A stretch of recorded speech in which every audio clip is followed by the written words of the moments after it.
here with Joseph Molesky, who has been selected by his colleagues as Teacher of the Year at the Franklin Williams Middle School number 7.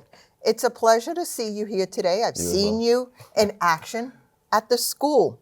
So tell me, did you always want to be a teacher? Yeah, actually I did. I started working with students and younger students as a teenager when I was 15 years old. I worked for the Jersey City Recreation. My mom was a secretary in PS 38. My grandma was the librarian in Ferris High School, and my grandma also worked in the Board of Ed. So education was always in my family. I had 2 visions of myself as an adult, one either being a firefighter or being an educator. But the more I was involved in school and the more I got to know the students and just seeing like my vision of what I would want to become as an educator, it became clear to me that this is my job. This was for me. So, yeah. Well, it is obvious that, it's a passion, not just a job for you. What do you do with your students that makes your job so rewarding? I like to, first and foremost, before I even begin teaching the students, I like to get to know them. I like to know a little bit more about them. What are their interests? What is their way of preferred learning? And when I get to know them a little bit more and I open up myself to them and I give them a little bit of my interest, not so much, but enough to make conversation and get relation going, that's when I feel like the strength of my teaching becomes evident. When they feel comfortable with me, they want to show me that they have skills and they have abilities and they're ready to show them to me on a day-to-day in whatever format. It could be education, sports related, leadership roles. So that's my approach. I like to make sure that they feel comfortable, safe, and just willing to open up who they really are. And then we can highlight those personality traits and abilities and take it from there. What are you currently teaching? I teach special education inclusion right now. Oh, okay. So all content area? All content. I did last year, I substitute taught. I was in place for social studies. I have a background in social studies. I also coach. I do student council, citywide student council. I'm involved. I like to get involved as much. I like to pop my head in all different activities so the kids know they're being seen and it's rewarded, It is. So how do you, in class, what kind of techniques do you use to get to know the students and have their buy-in? I like to do in-person surveys a lot of times when we're in class and we're learning about something. I'll ask questions, I'll probe questions. Has anyone ever experienced anything like this? Or would anyone like to share their thoughts or their experience in a particular situation?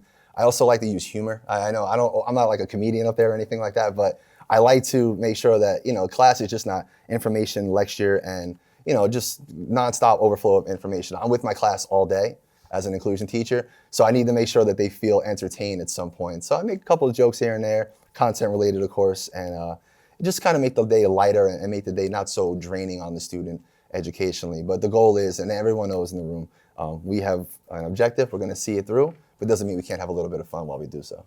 It sounds like a lot of fun. Life is difficult enough. We don't need to make it more complex than it is. What would you wish you had known as the brand new teacher going into teaching for the first time? That's a great question. I thought about that actually. There was an essay I had to write for the County Teacher of the Year, and there was a question that was like that. And I wrote down, I had a hard time answering it at first, but I landed on the answer of just remain original. Be who I am as an authentic human being and bring that to the classroom. When I first started teaching, I was afraid that I had to be this like cookie cutter, prototypical type of educator. And it worked for the most part. And I was getting along with my colleagues and new teachers I was working with, but I didn't feel like I was really effectively teaching to my best of abilities. So once I kind of broke my shell a little bit, I kind of, just spread my wings and really got to just feel comfortable with myself as an educator and a leader in the classroom. I think everything went uphill from there. It made me feel like I could do anything.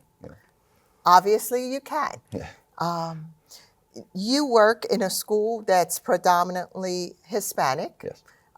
You're not Hispanic. How do you connect with students of different languages and backgrounds? So it's funny you say that. I'm actually a quarter Mexican, believe it or not. Yeah. Okay. Not many people know this, and I do not speak Spanish, so it does hold me back. But my wife is actually 100% Mexican as well. So that's one of the first things I tell the students. The ethnicity and the Hispanic culture is in my home every single day. I just had a child actually, so he's 62.5% Mexican as well. And I often do speak the language with her family. We go to the country and see her family from time to time. So it's there.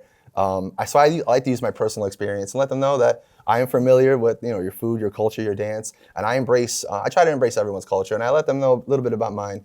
Also being an Italian, Irish, Polish American. So yeah, so you have all the ethnicities, nationalities covered. Don't worry about the language. Yeah. I have to say, my children, their last name is Fernandez. Their Spanish is horrific. Practice is important. But it's understanding and acceptance of others that really. Of course. And Jersey City gives us plenty of that. We have such a diverse community that you're always learning something. Absolutely. So what would you share with the community in terms of your job and the passion that you feel? How can you get others to buy into that passion and look for a career in teaching maybe? Yeah, that's a great question. I actually tell a lot of younger people, I ask my students, oh, maybe one day you'd like to be a teacher. I try to get them involved. There's not many people I know my age or around my age that are interested in being a teacher. They always say, oh, it's too hard, it's too much, kids this, kids that. And my opinion is quite honestly opposite of that. I think in order for us to have a better community, to have a stronger community, we need to get involved. And it doesn't mean you have to be in a classroom as a teacher. You could be anything. If you can somehow make an impact on a young person's life early on, and then just develop that passion, whatever it may be, I think that the sky is the limit for our city. We need more people who are more dedicated to the youth, and we need more people who want to see a better change in our community. And sometimes it takes some people to step up a little bit. So I would just like to see more people just get involved and not be afraid to kind of put yourself out there without being judged. I think this is a world where, like you said, diverse, a lot of opportunity for each other. I say we all give it a shot. Yeah. Thank you. No problem. Thank you. It's very understandable why they selected you. Well, thank you. In my personal opinion, the more we get to know others, we get to learn that we're so much more alike than we are different. Family, food, and enjoyment of life goes through every culture. Absolutely. But thank you so much for providing our youth with such a wonderful opportunity to be their very best. Thank you. Thank you. It's a pleasure. You as well. Thank you. Thank you.